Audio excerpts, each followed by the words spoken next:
नमस्कार, मैं शिल्पा सिंह हाजिर हूँ लेकर कहिए नेताजी और कहिए नेताजी के इस एपिसोड में इस वक्त हमारे साथ मौजूद हैं धनबाद सांसद श्री ढुल्लू महतो जी, जिनसे हम जानेंगे कि इस वक्त क्या लग रहा है, कैसा मिजाज चल रहा है पूरे धनबाद लोकसभा के 6 विधानसभा सीटों पर। सर, बहुत बहुत स्वागत करना चाहूँगी कहिए नेताजी में आपका। और जैसा कि मैं बता भी रही थी कि जो 6 विधानसभा क्षेत्र हैं, सीटें हैं, उन सभी सीटों पर भाजपा की स्थिति इस वक्त क्या चल रही है? भाजपा की स्थिति पूरे 6 का बात मत कीजिए, पूरे झारखंड में 81 विधानसभा का बात कीजिए। 81 में 81 हम लोग चुनाव जीतने की स्थिति में हैं और मुझे पूरा विश्वास है कि इस राज्य में इस 2024 के विधानसभा चुनाव फुल बहुमत में भारतीय जनता पार्टी एनडीए सरकार बनाने जा रही है। अगर हम बाघमारा विधानसभा क्षेत्र की बात कर ले, क्योंकि यहाँ पे शरद महतो जी जो हैं वो प्रत्याशी हैं बतौर भाजपा के, और इनके अपोजिट जो हैं वो जलेश्वर महतो हैं, जो बहुत पिछली बार भी जब भी चुनाव हुआ था, जब आप 3 बार विधायक भी रहे, तो कड़ी टक्कर हुई थी। क्या लग रहा है इस बार कड़ी टक्कर देने वाले हैं जलेश्वर महतो? कोई टक्कर ही नहीं है। 3 बार हार में हैट्रिक मार चुका, हम 3 बार जीत में हैट्रिक मार चुके हैं। अब हैट्रिक मारने वाला हारता है क्या? हैट्रिक हार में मारने वाला हारेगा, उसका तय है। देखिए, उनका मानसिक स्थिति भी धीरे धीरे कमज़ोर हो गया है, क्योंकि आप देखें ब्राह्मण समाज के बारे गलत टिप्पणी करना, भूया समाज के बारे गलत टिप्पणी करना, चौहान समाज के बारे गलत टिप्पणी करना, कब क्या बोलता उसका कोई पता ही नहीं रहता है, क्योंकि एज हो चुका है उसका, लगभग 82-85 उम्र हो चुका है।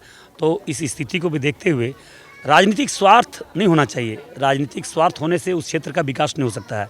राजनीतिक स्वार्थ इसलिए हम बोल रहे हैं कि अगर उनके उम्र का एक भी व्यक्ति पूरे झारखंड में कोई चुनाव नहीं लड़ रहा है, पहला बात है। अब इतना भी वो समाज सेवी नहीं रहा कि उनको लोग वोट दे, क्योंकि वो जब मंत्री थे यहाँ पे झारखंड में 10 साल तक लगातार मंत्री रहे।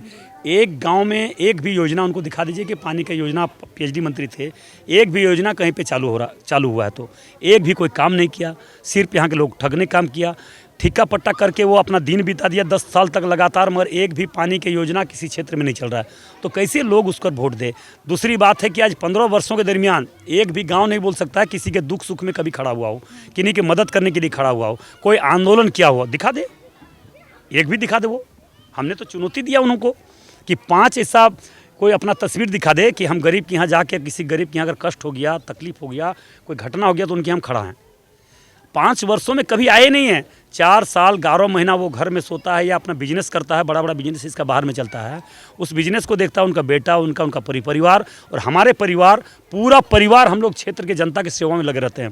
तो फर्क तो बहुत ज़्यादा है। जनता की सेवा की जो आप बात कर रहे हैं, लगातार 3 बार अब विधायक रह चुके हैं, आपने एक बहुत बड़ा ग्राफ सेट किया है बाघमारा विधानसभा क्षेत्र में। अब शत्रुघ्न महतो जब उतरेंगे, क्योंकि आपने विकास की गंगा पहले भी बहाई है और विकास के कार्य किए हैं, कौन से ऐसे कार्य हैं जो अधूरे रह गए, जो बहुत कड़ी चुनौती साबित होगी शरद महतो के लिए पूरा करना? देखिए, हम लोग प्रभु श्री राम जी के भक्त हैं। राम राज मंदिर, चिटाही धाम, बाघमारा की धरती में हम लोग सौभाग्य से हम लोग हैं, और प्रभु श्री राम जी का कृपा जिन पर होता है, हमारी माँ बहनों का जिन पर कृपा होता है, हमारे अभिभावकों का जिन पर कृपा होता है, उनके पास कोई भी चुनौती के रूप में हम लोग लेते हैं, उसको समस्या का समाधान करते हैं। क्योंकि आप उनके लिए प्रचार कर रहे हैं शत्रुघ्न महतो जी के लिए, तो आपको क्या लग रहा है वो कौन से मुद्दे लेकर आप इस बार विधानसभा क्षेत्र में उतरे हैं? कौन से मुद्दे हैं जिनको हल करना ज़रूरी, क्योंकि जब आप विधायक रहे बहुत सारी समस्याओं का समाधान हुआ, कौन से ऐसे कार्य हैं जो बच गए हैं जिनको पूरा करना बहुत ज़्यादा ज़रूरी है अभी? देखिए, प्रचार हम नहीं कर रहे हैं, प्रचार हमारी माँ बहन कर रही है। गाँव में देखे होंगे, एक घर में कोई सा नहीं है जिनके यहाँ झंडा नहीं, जिनके यहाँ पोस्टर नहीं, जिनके यहाँ बैनर नहीं, सारे लोग प्रचार में लगे हुए हैं। क्योंकि 15 साल का सेवा का भाव हम लोगों का देखा है, पूरे परिवार का सेवा हम लोग किस तरह से इस क्षेत्र के देवतुल्य जनता का, हम लोगों ने देवतुल्य जनता भाई बहन का हम लोग किए हैं। इसका उदाहरण हम नहीं देंगे, इस क्षेत्र के जनता देंगे।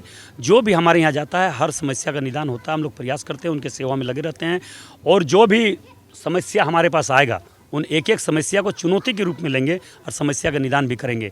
हम लोगों के पास कोई भी चुनौती, समस्या का समाधान इंसान ही करता है। इंसान अगर चाह ले तो कोई सा समस्या जिसका निदान नहीं कर सकता है। आप देख लीजिए, कश्मीर में 370 धारा, कश्मीर में पत्थरबाजी, मोदी जी प्रधानमंत्री आए, तुरंत उसका समाधान हुआ। अमित शाह जी हमारे गृह मंत्री आए, तुरंत समाधान हुआ। लोग बोलते थे कि अगर वहाँ पे कश्मीर में अगर किसी तरह का 370 धारा पर अगर छेड़छाड़ किया तो वहाँ पे गोली और बरसात होगा, खून का धाराएं बहेंगी। एक कंकड़ तक भी नहीं चला। तो इच्छा शक्ति जनप्रतिनिधि का होना चाहिए। कोई भी समस्या का निदान करना इच्छा शक्ति होना चाहिए जनप्रतिनिधि का, चाहे विधायक हो, सांसद हो, मुख्यमंत्री हो, मंत्री हो, उनमें इच्छा शक्ति जिन जनप्रतिनिधि में होता है, कोई भी समस्या उनके सामने कोई बड़ा नहीं होता है। हर समस्या समाधान और छोटा ही होता है। जिस तरह आप अवेलेबल रहे जनता के लिए, क्या शत्रुघ्न महतो रहने वाले? हमसे ज़्यादा हैं वो, आप पूछ लीजिए, हमसे ज़्यादा मानते होंगे, क्या कि हम कम समय दे पाए हैं, श्रद्धा ज़्यादा दे पाए हैं। वो बहुत ज़्यादा लॉयल हैं, बहुत नॉर्मल है, गरीब के रात दिन गरीबों के लिए बीच में काम ही किए हैं आज तक। चलिए, एक सांसद के तौर पे एक क्योंकि विधानसभा चुनाव है और जितने भी प्रत्याशी हैं चुनावी मैदान में, क्या लगता है आपको एक जनप्रतिनिधि को कैसा होना चाहिए? क्योंकि जनप्रतिनिधियों की बात आप प्रतिनिधि को दिन रात जब से हम लोग जगते हैं और जब तक सोते नहीं तब तक लोगों का सेवा में लगे रहते हैं।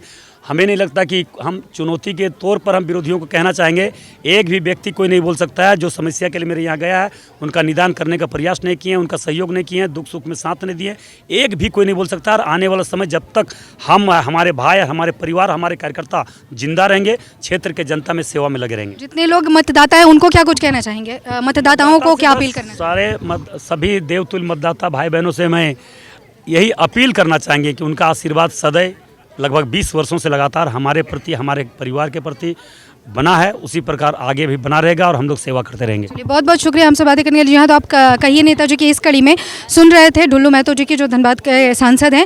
इन्होंने कहा कि जनता की सेवा हर जनप्रतिनिधि को करनी चाहिए। यहाँ पे बहुत सारी महिलाएं हैं, आइए इनसे भी जान लेते हैं, इनसे जानने की कोशिश करेंगे कि इनकी क्या राय है, ये क्या कुछ कह रही है और इस वक्त जो लहर है वाकई वो किसकी लहर है। यहाँ पे क्या लग रहा है आपको, बाघमारा विधानसभा क्षेत्र से किन को वोट देने वाली हैं, कौन जीतने वाले हैं? आप कुछ कहना चाहेंगे? आप कुछ बताना चाहेंगे? क्या एक विधानसभा क्षेत्र में कौन से, अभी बाघमारा विधानसभा क्षेत्र में किन समस्याओं का सामना करना पड़ रहा है आपको? कोई समस्या दिख रही है? नहीं, कोई समस्या नहीं दिख रही है। वोट किसको देंगे? वोट इन्हीं को देंगे। आप कुछ बताएंगे? हाँ, कोई समस्या है बाघमारा विधानसभा क्षेत्र में? कोई समस्या नहीं है। किसको देने वाले हैं? वो कमल फूल वाला देंगे, कमल फूल में फोड़ देंगे।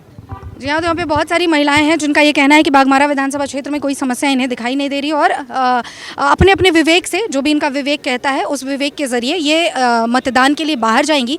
और क्योंकि ये जितने भी मतदाता हैं वो काफ़ी जागरूक मतदाता हैं, तो ये सभी मतदान के लिए बाहर जाएंगे और 20 तारीख को वोट डालेंगे। देखना ये होगा कि कौन जीतता है, किसके सहरा सजता है।